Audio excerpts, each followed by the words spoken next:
Let's loom knit the Andalusian stitch. The Andalusian stitch is a super easy stitch with a great look to it. It's perfect for blankets or even hats. I've got one here that's going to come out next week, and we're using and featuring the Andalusian stitch. So let's begin on that right now. Grab your supplies and we'll begin. Welcome to GoodKnit Kisses. We're all about helping you stitch your love and love your stitches. To get the Andalusian stitch in a written form, you can see that for free on our blog. Just go down to the video description and there's a link below to that blog, and it'll be written for a flat panel and for in the round. The flat panel is just working back and forth. And I'm actually going to show both on video today. We'll actually work both at the same time. So you're just going to grab the loom that you want to work on and cast on either all your stitches in the round or pick a number of stitches. I'm working with 24 on both of these looms, so flat panel, and these are 5/8 inch, and I've got 24 pegs casted on here, and I have 24 pegs casted on this little loom here. Doesn't matter, this is just for practice. So if you want to have a right or left-handed video tutorial, please click down in the video description below to show you how to do it. We're going to dive in and show you how to work the rounds and rows here today. Let's begin in the round. We'll start with the in the round first, and then we'll work on a flat panel for each of our rounds and rows. So round one, we're going to begin with a knit one, and I'm simply just putting it on top and lifting up and over, and we're doing a U-wrap knit. Then go on to the next one and knit that. If you want to make sure that you've got enough yarn on here, hold it back with your knitting loom, and then lift up and over. So after you knit your stitch, hold back, and then wrap the next peg so that you have enough yarn, and then knit up and over so that it doesn't cause it to be too tight. You could also E-wrap this, but it just lays flatter when you work with either a traditional knit stitch or a U-wrap knit. So I prefer that, and note there is no E-wrap in here. It will stand out much better using those two stitches. Okay, so you're going to continue that all the way in the round, just knitting all stitches. So if you're going to do that on your flat panel, you can have a border if you like, or you can start at the end. This one has a seed stitch border. I'm not going over that, but I've passed up my first 4 stitches for this border, and I'm just going to begin with my knit row. You notice that I'm on this end of it here, and that's because my next row, I want to be working the opposite direction because I have pearls on it. So we're going to begin that way. All right, so I'm going to continue to keep going. Go all the way to the end or right in front of where your border is. Pause your video and I'll meet you there for round 2 or row 2. See you there. Okay, so we have gotten back to the beginning of the round, and round 2, we are going to knit 1, purl 1. Knit that first stitch and purl the next stitch. If you've never made a purl stitch before, I'll do that again slower. So we're going to wrap around that first stitch.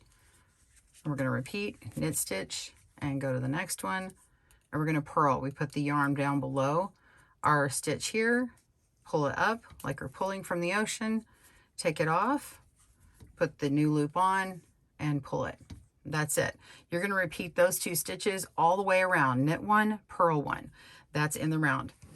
Now we're over here and we're in our flat panel. I've already done my border. Again, you don't have to have a border on this. And we're going to come over here and begin knit 1 and purl 1. So I'm on this side, and it's easier because purling in this direction just seems to be a little easier. Doesn't really matter, that's just what I did. So if you want to see in the other direction, go to the other handed video. All right, continue all the way down until the end, or stop right before your border if you're making one. Pause your video and I'll show you the next 2 rounds or rows. See you soon. All right, you've worked on row 2. Now we're on row 3 and 4. So rows or rounds 3 and 4, you're simply going to knit 2 times. So we're going to knit in the round over here on this one 2 times. So keep going in the round. And then let's talk about it over here more while I work on this one. So you can see I've already gone past my border to start, and we're going to be knitting 1 row working in this direction. So we're 1 row, and then we work back. We're going to go all the way down here, and then we're going to work back, and then it'll be set up for our next for next row, because you remember when we started row 1, we were working from this side. So we're going to go down and back, and you'll be ready to do that again, to begin again. So I'm just going to chat while I do this. So once you do that, you've got 2 rows knit after you have that row of seed stitch. You just continue to repeat until you have the desired length.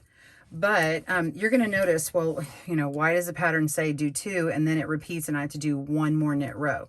So technically between, gosh, it's not knitting over here. Technically between each seed stitch row are 3 rows of knit. You can see that there are actually 3. It's not actually 2 and then 1. It sounds funny to do that, but basically you're knitting a seed stitch row and then you're working 3 rows or 3 rounds of knitting. So one way to tell if you've gotten the right repeat or if you're ready for a seed stitch row, you'll be over on the other side to start that seed stitch row. If you're on a flat panel, it'll be a little bit easier to tell. In the round, you might accidentally keep doing too many rounds of knitting rows. So just look back here, look at your knitting, and you can see the purl bump here. Let's come out here. Maybe a little bit harder to tell. Here, let's look at these rows of down here. If I pull this back, you can see there's a texture to it. And I can see these 3 little purl bumps on the back side, on the wrong side. In between is kind of like this little channel. And that is the knit stitch on this side of it. On the opposite side is where you can see some of those purl bumps protrude through. So you can actually see where 3 little bumps are. So up here at the very, very top, you can tell how many that you've done. It may be harder to see on here, but on your own knitting, you'll be able to tell. So you're going to go down and back, and then you'll be ready to begin that repeat again. So you're just going to continue to repeat until you get your desired length. And I hope you've enjoyed the Andalusian stitch. I think this would be fantastic in a sweater as well. Let us know what you want to make with it. We'll see you soon at GoodKnit Kisses, and join us next week for our little hat here. We have our bucket hat, and we're going to have a woven top that we showed you how to do last week on a round loom, and we're going to put it all together for an entire hat with the Andalusian stitch. Join me then. We'll see you soon. Thanks for joining us today, where we help you stitch your love and love your stitches. See you again soon.